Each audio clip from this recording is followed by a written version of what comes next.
Mahmud Balavi, rođen 1995. godine, Kamp Aš-Shati. O Gazi bih htio napisati sve najljepše, ali ne mogu.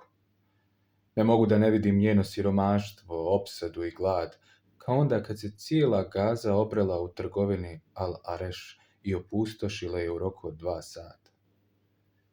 Ne mogu da u svakoj kući ne vidim neimaštinu, strah i bolest. Šta biste htjeli da vam kažem o Gazi? Od momenta kad sam je postao svjestan, sve u njoj me rastoživalo. Posebno djeca. Čak i odrasli, mladi, žene, djevojke, životinje, kamenje i drveće. Sve u njoj plače. Tragam za lijepim riječima, ali ih ne nalazim. Jedino mi more pomaže u mojim sanjarenjima. Kad stanem kraj obale mogu zamisliti Kipar, putovati u Pariz, letjeti u Rim, a sve to dok stojim na jednom mjestu.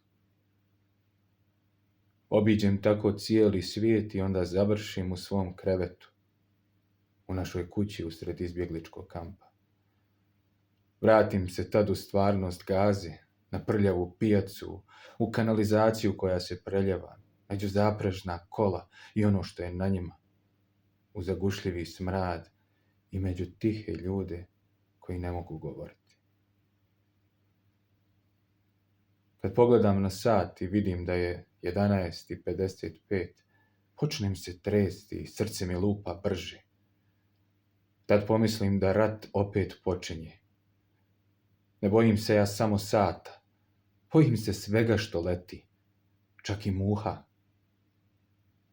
Ne mogu nikom reći za taj svoj strah, jer će me prozvati plačljivkom i mlakonjom. Najviše se plašim za svoju stariju braću. Kad na nekog od njih sleti muha, uplašim se da će ih ubiti. Tad počnem vrištati i bježati. Zato sad stalno bježim iz kuće. Zbog svih tih muha.